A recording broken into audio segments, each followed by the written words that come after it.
Media మిత్రులందరికీ నమస్కారం.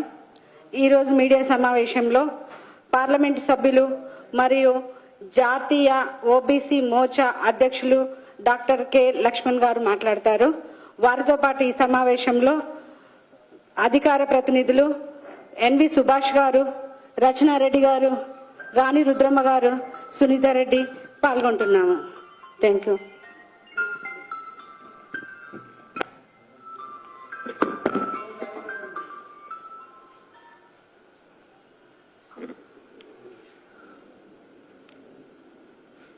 Friends, అందరికీ నమస్కారాలు.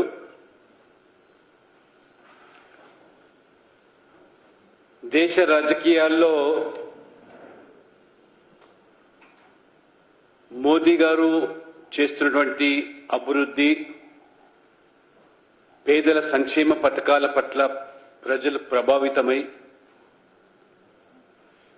అన్ని రాష్ట్రాల్లో కూడా మోదీ వైపు, బీజేపీ వైపు మొగ్గు చూపుతున్న సందర్భంలో మూడోసారిగా మోదీ గారు ప్రధానమంత్రి అవుతారనేటువంటి అక్కసుతో కాంగ్రెస్ పార్టీ,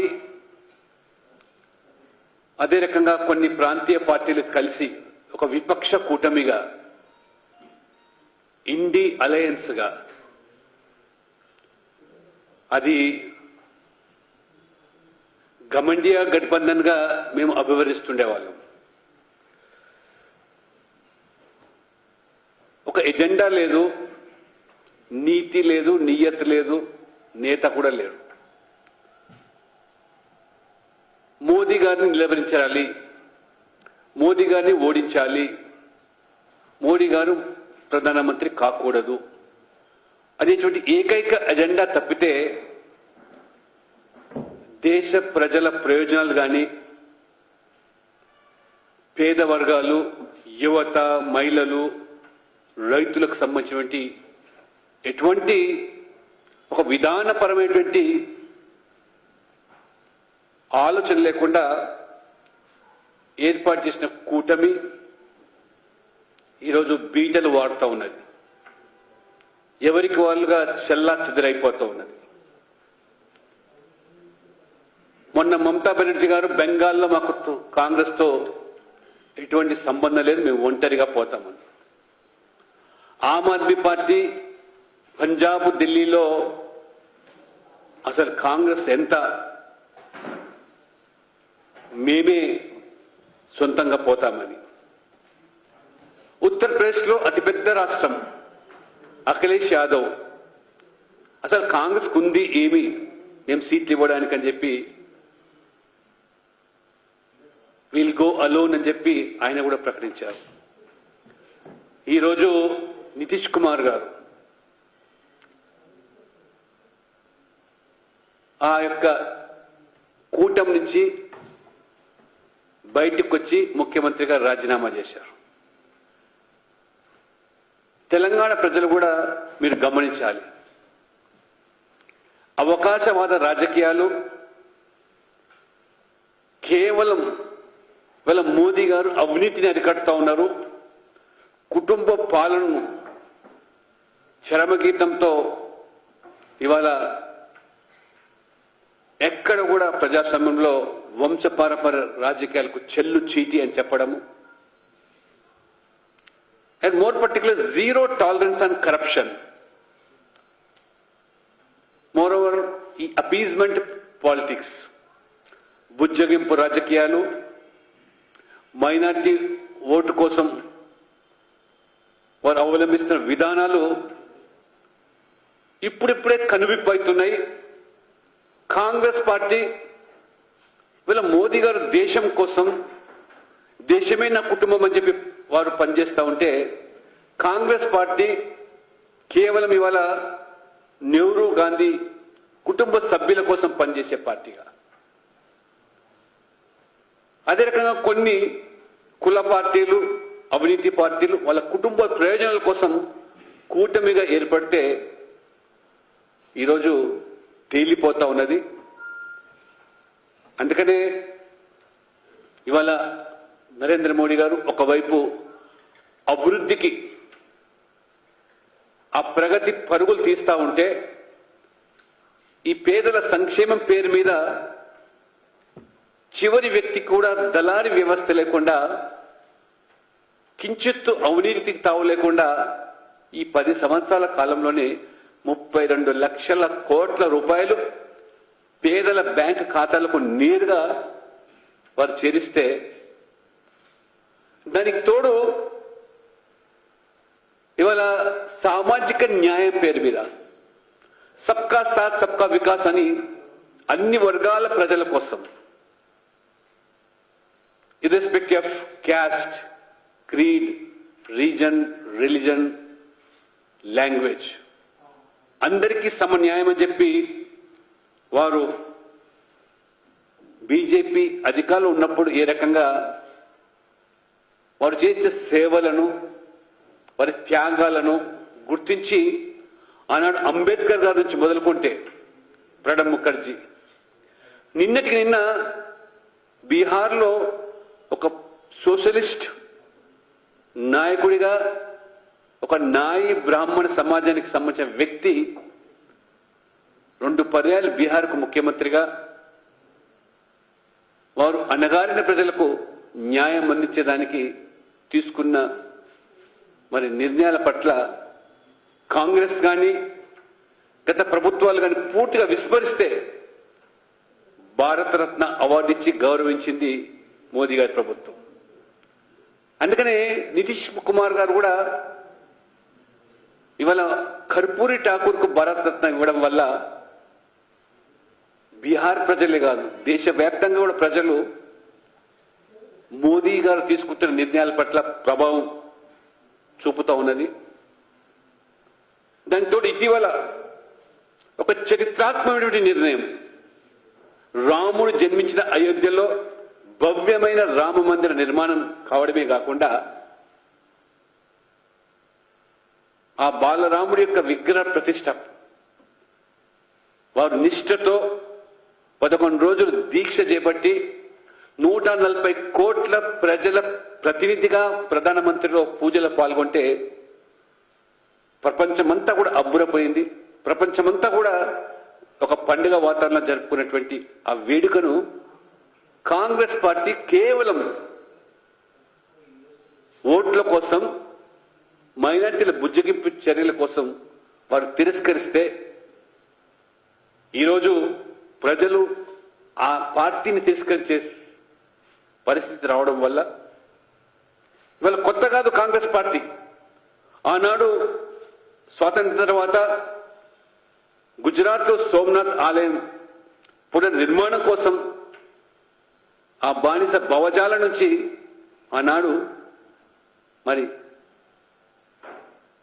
ప్రభుత్వం వైపు నుంచే జరపాలని చెప్పి నిర్ణయం జరిగినప్పుడు ఆనాడు ప్రధానమంత్రి హోదాలో నెహ్రూ గారు తిరస్కరించడం, ఈరోజు కాంగ్రెస్ పార్టీ కూడా తిరస్కరించడం, ప్రజల మనోభావాలు మొత్తం దేశవ్యాప్తంగా గాయపడ్డాయి.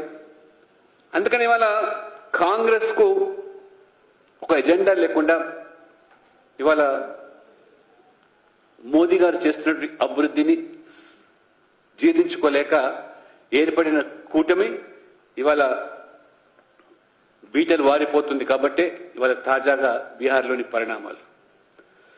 ఇంకా మన రాష్ట్రానికి వస్తే మొన్న కాంగ్రెస్ అధ్యక్షులు మల్లికార్జున్ ఖర్గే గారు గుమ్మడికాయలు దొంగ అంటే భుజాలు దడుపుకున్నట్టుగా ఆయన ముందస్తుగానే ఐటీ, సిబిఐ భవిష్యత్తులో తెలంగాణలో కూడా దాడులు ఉంటాయి, అప్రమత్తంగా ఉండని చెప్పి.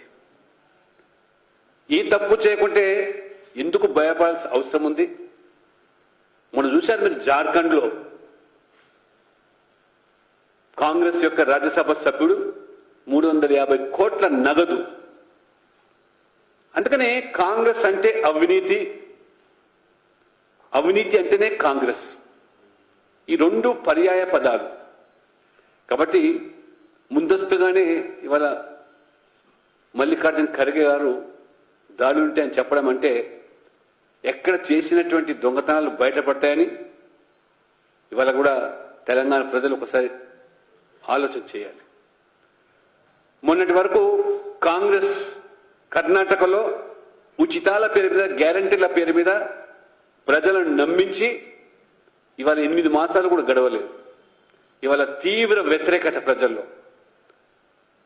అక్కడ ఉన్నటువంటి నిరుద్యోగ భృతి లేదు, ఉద్యోగ అవకాశాల కోసం నోటిఫికేషన్ లేవు. పైపెచ్చు కేవలం ఓట్ల కోసం మీరు ఉచిత ప్రయాణాలు ఏ రకంగా ఇవాళ అనర్థాలకు దారితీస్తున్నదో అక్కడ ఉన్న ప్రజలు ఇవాళ గమనించారు.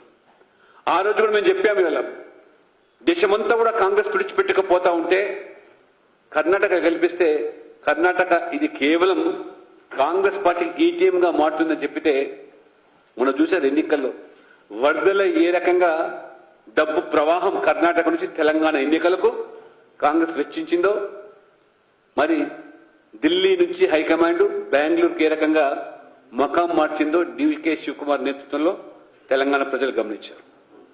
ఇప్పుడు ప్రస్తుతం ఉన్నటువంటి లోక్సభ ఎన్నికలకు ఇవాళ తెలంగాణ రాష్ట్రంలో ప్రభుత్వం అధికారం రావడం వల్ల ఇది మొత్తం కాంగ్రెస్ పార్టీకి తెలంగాణ ఏటీఎం కాబోతున్నదని చెప్పి మేము హెచ్చరిస్తే, మరి ఆ రోజు ప్రజలు బీఆర్ఎస్ పట్ల, కేసీఆర్ పట్ల, వారి కుటుంబం పట్ల ఉన్నటువంటి ఆక్రోశం, మార్పు ఏదైతే కోరుకున్నారో, వారి అవినీతి, తెలంగాణ సంపదను ఏ రకంగా దోచుకున్నారో, మరి దాన్ని సహించలేక ప్రజలు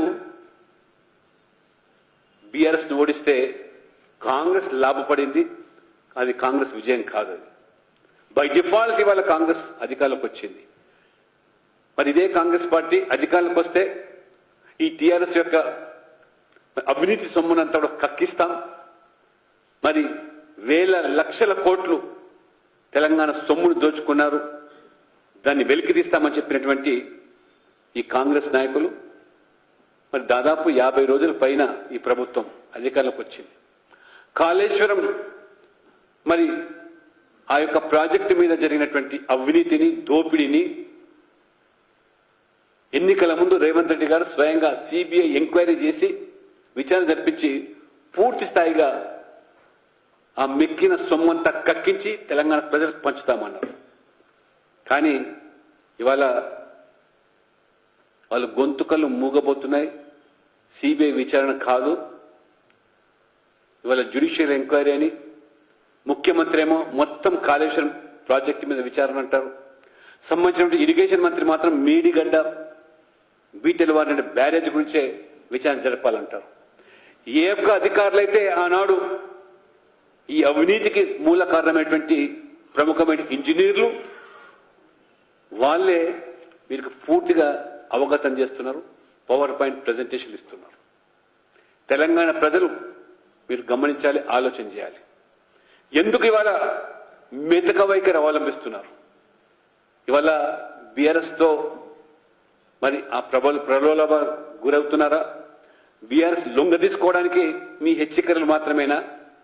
అందుకనే బీఆర్ఎస్ కాంగ్రెస్ రెండు కాదు, ఇద్దరు కూడా తోడు దొంగలే, ఒక గూటి పక్షులే. పదే పదే బీఆర్ఎస్ ఇవాళ వాళ్ళ కుటుంబం కోసం పనిచేస్తూ ఉంటే, రాజకీయాలు నడుపుతూ ఉంటే, కల్వకుంట్ల కుటుంబం కోసం. ఇవాళ కాంగ్రెస్ పార్టీ నెహ్రూ గాంధీ వంశం కోసం పనిచేసే పార్టీ. అందుకనే విధానాలు వేరు కావు కాబట్టే ప్రజలు ఆలోచన చేయాలి. పైపచ్చి వాళ్ళ కాంగ్రెస్ నాయకులు పదే పదే ముఖ్యమంత్రులు సహా మేము ప్రకటించిన గ్యారంటీలు 6 గ్యారంటీలు 100 రోజుల గడువు ఉన్నది, 100 రోజుల లోపల మేము అమలు చేస్తామంటున్నాం.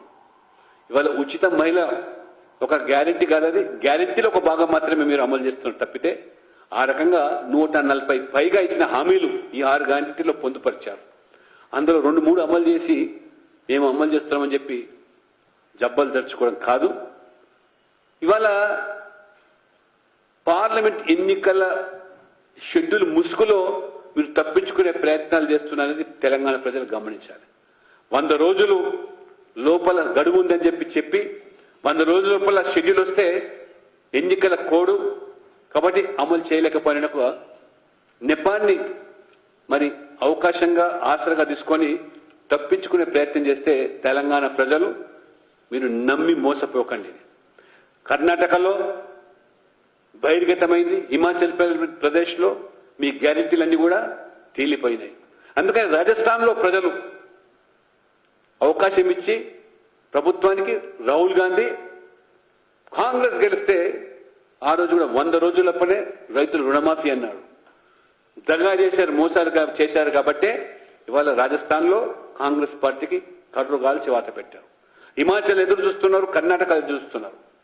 తెలంగాణ ప్రజలు కూడా రేపు ఈ పార్లమెంట్ ఎన్నికల మరి సందర్భంగా అసలు నైజాన్ని గమనించి దేశ హితం కోసం మోదీ గారు చేస్తున్నటువంటి అభివృద్ధి, వారు తీసుకుంటున్నటువంటి పేదల పథకాలు, చరిత్రాత్మకమైనటువంటి నిర్ణయాలు, అదే రకంగా ఇవాళ రామ మందిరం లాంటి మరి నిర్ణయాలు, అసాధ్యం అనుకున్నటువంటి 370 ఆర్టికల్ కానివ్వండి, లేదా ఇవాళ మహిళలకు సంబంధించిన ముస్లిం మహిళలకు సంబంధించిన త్రిపుల్ తలాక్ చట్టం కానివ్వండి, చివరికి ఇవాళ 33% మహిళ రిజర్వేషన్లు కానివ్వండి, ఏ రకంగా ఇవాళ మహిళలకు పెద్దపీట వేస్తూ ఇవాళ మోదీ గారు మహిళా శక్తిని వాళ్ళకు గుర్తించి సగ జనాభా ఉన్నటువంటి మహిళలకు ఇవాళ అన్ని రంగాల్లో కూడా పెద్దపీట వేయడమే కాకుండా మొన్న జనవరి 26 నాడు గణతంత్ర దినోత్సవం సందర్భంగా దేశ చరిత్రలోనే మొదటిసారిగా మహిళల చేతే త్రివిధ దళాల కవాతు ఈ ఢిల్లీలో గణతంత్ర దినోత్సవ వేడుకల్లో నిర్వహించి ఒక చరిత్ర సృష్టించినటువంటి మరి మోదీ ప్రభుత్వం. మీరు మహిళా అధ్యక్షురాలుగా ఉన్నప్పటికీ సోనియా గాంధీ, మీ ప్రభుత్వం 10 సంవత్సరాలు ఉన్నప్పటికీ కూడా మీ యొక్క మిత్రపక్షాల అడ్డుకోవడం వల్ల ఏ యొక్క చట్టసభలో రిజర్వేషన్ కల్పించలేదో అటువంటి మిత్రపక్షాలను కాంగ్రెస్ సైతం కూడా ఒప్పించి మెప్పించి మహిళల పక్షపాతిగా ఇవాళ మోదీ గారు తీసుకున్న నిర్ణయం, అది చట్టసభలో రిజర్వేషన్ మర్చిపోలేదు. అయితే రేవంత్ గారు ముఖ్యమంత్రి హోదాలో దావోస్కు వెళ్లి 40,000 కోట్ల పెట్టుబడులు తీసుకొచ్చామని చెప్తున్నారు. ఇంతకంటే కూడా ముందు కేటీఆర్ గారు కూడా ఇదే విధమైనటువంటి ప్రచారాలు, చివరి క్షేత్రస్థాయికి వస్తే డొల్లతనం. కాబట్టి కేవలం ఎన్నికల ముందు వార్తల కోసం ఈ యొక్క పర్యటనలు కాదు, ఎందుకు ఈ రాష్ట్రంలో నెలకొనాల్సినటువంటి గొరిల్లా గ్లాస్ మ్యానుఫ్యాక్చరింగ్ ఫ్యాక్టరీ ఎందుకు తమిళనాడు తరలిపోయింది, తమిళనాడుకు తరలిపోయినటువంటి వార్తలు ఏవైతే వస్తున్నాయో ప్రభుత్వం ఆ కారణం ఏదైతే ఎందుకు తరలిపోయిందో ప్రభుత్వం చెప్పాల్సిన బాధ్యత మీ మీద ఉన్నది.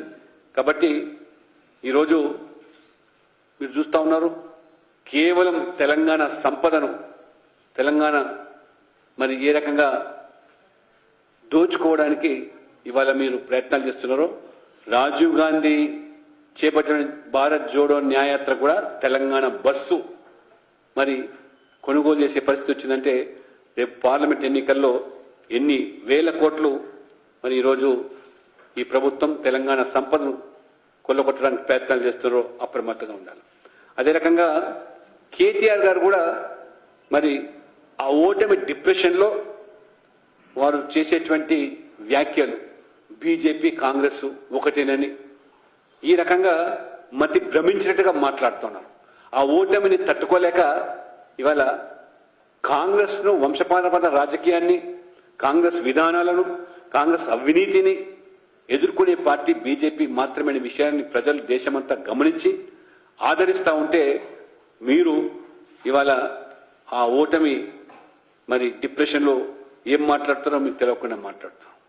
ఎమ్మెల్సీలు ఎన్నికలు ఏ రకంగా జరపాలి, అది ఎన్నికల కమిషన్ యొక్క పరిధిలోకి వచ్చి దాన్ని దృష్టిలో పెట్టుకొని కాంగ్రెస్ బీజేపీ కొమ్ము కాస్తుందని చెప్పడం, లేదా ముఖ్యమంత్రి హోదాలో రేవంత్ రెడ్డి గారు ప్రధానమంత్రి కలిస్తే కాంగ్రెస్ బీజేపీ ఒకరు, అంటే రాజకీయాలకు ప్రభుత్వాలకు తేడా లేకుండా కనీసం అవగాహన లేకుండా మాట్లాడుతున్న కేటీఆర్ గారు ఆ యొక్క అధికారాన్ని కోల్పోయి దిక్కుతోచని పరిస్థితులు ఉన్న మీ కుటుంబం, మీరు కనీసం రాజ్యాంగపరమైనటువంటి హోదాలతో ఉన్నటువంటి వ్యక్తులను మీరు గౌరవించకుండా ఏ రకంగా గవర్నర్ మొదలుకొని ప్రధానమంత్రి వరకు కూడా ఏ రకంగా మీరు అధికారం ఆ మదమెక్కి వివరించిన తీరు ప్రజలు గమనిస్తున్నారు. కాబట్టి మీరు ఎన్ని రకాల విన్యాసాలు చేసినా ప్రజలు కాంగ్రెస్ పార్టీని, కేటీఆర్ను రేపు జరగబోయే ఎన్నికల్లో ఖచ్చితంగా తెలంగాణలో కూడా 10 మంది పైగా ఎంపీలను గెలిపించుకొని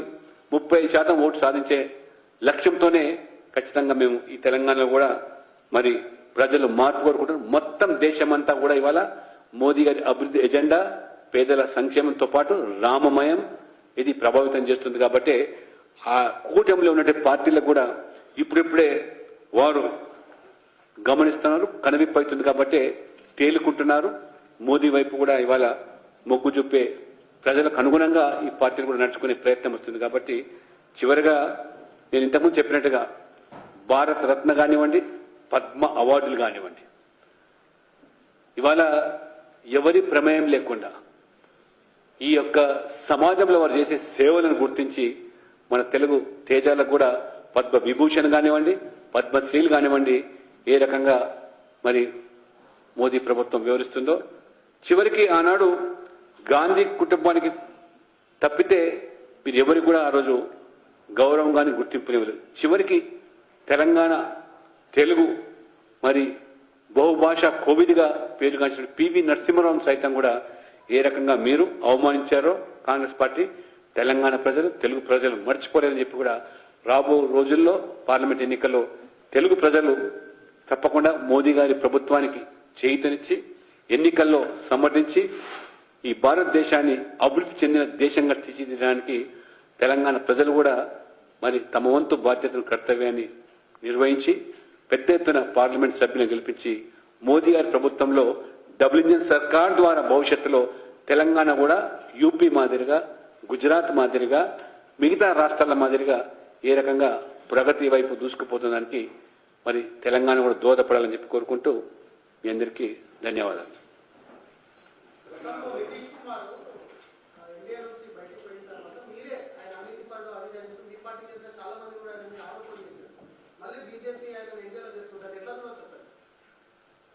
ఇప్పుడు రాజీనామా చేశాడు, ప్రభుత్వం ఏర్పాటు ఎప్పుడు చేస్తుండో, వ్యక్తిగతంగా ఏనాడు కూడా నితీష్ కుమార్ని బీజేపీ అవినీతి అనలేదు. కాబట్టి అవకాశవాద రాజకీయాల్లో వారికి ప్రభావితమైనని చెప్పాను తప్పితే అవినీతి పడు ఏనాడు కూడా బీజేపీ అనలేదు. ఇవాళ నితీష్ కుమార్ గారు కూడా భారత రత్న కర్పూరి ఠాకూర్ కు ఆనాడు కాంగ్రెస్ కానీ యూపీఏ కానీ అధికారులు ఉన్నప్పుడు కూడా ఇవ్వలేటువంటిది ఇవాళ బీజేపీ ఇవ్వడం వల్లనే ఆ రోజు కూడా వారు స్పష్టంగా చెప్పడం జరిగింది. కర్పూరి ఠాకూర్ను గౌరవించింది మోదీ గారు మాత్రమే అని చెప్పి వారు ప్రశంసించారు. ఎక్కడ తెలంగాణలో భారతీయ జనతా పార్టీ ఒంటరిగానే పోటీ చేస్తుంది. పదే పదే మన రాష్ట్ర అధ్యక్షుడు చెప్పాడు, తెలంగాణలో బీజేపీ ఒంటరిగా పోటీ చేస్తాం, 10 తక్కువ కాకుండా ఎంపీ సీట్లు గెలుస్తాం.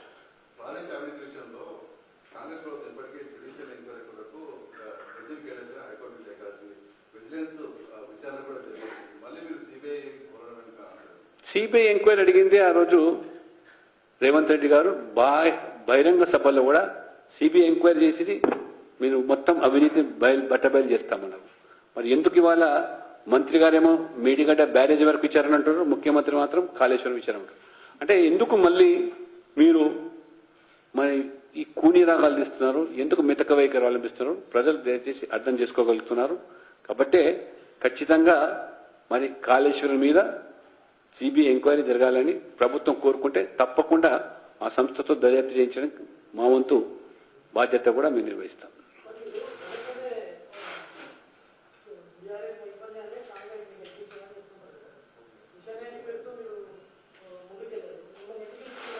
ఏది చెప్తోని మిషన్ 90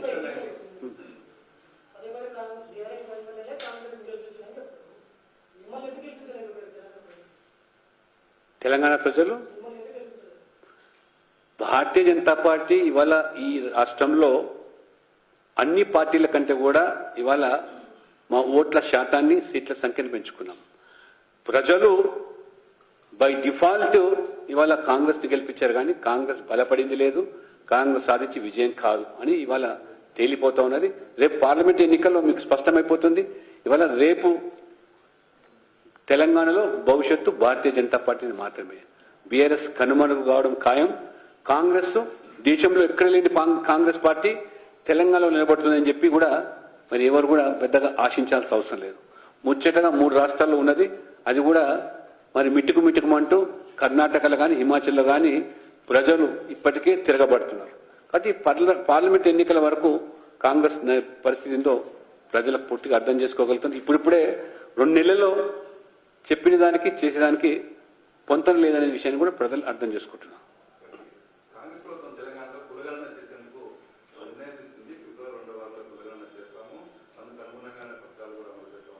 వెల్కమ్ చేస్తాం, మేము తప్పకుండా వెల్కమ్ చేస్తాం. భారతీయ జనతా పార్టీ మోదీ ప్రభుత్వం పార్లమెంట్లో ఒక చట్టం తీసుకొచ్చింది. ఆయా రాష్ట్రాలకు it has given special powers. ఏ సామాజిక వర్గాన్ని బీసీలో కలపాలన్నా తీసివేయాలన్నా ఆ స్వేచ్ఛ గతంలో కేంద్ర ప్రభుత్వం నేషనల్ కమిషన్ ద్వారా ఉండేటువంటిది ఆ హక్కును ఆ రాష్ట్రాలకు కల్పించింది. అందులో భాగంగానే ఇవాళ మీరు చూశారు, మహారాష్ట్రలో కూడా ఇవాళ మన బీజేపీ అదే రకంగా శివసేన షిండే గారి ప్రభుత్వం మరాఠాలను కూడా బీసీలో కల్పించాలని చెప్పి కూడా నిర్ణయం తీసుకుంది. కాబట్టి ఆ పూర్తి ఆ స్వేచ్ఛ స్వతంత్రం మోదీ ప్రభుత్వమే ఆ రాష్ట్రాలకు ఇచ్చారు. ఆ రాష్ట్రాల నుండి వాళ్ళ సామాజిక స్థితిగతులను ఆర్థిక స్థితిగతులను దృష్టిలో పెట్టుకొని it is up to their government states to whether to include or not అనేది వాళ్ళ ప్లాన్.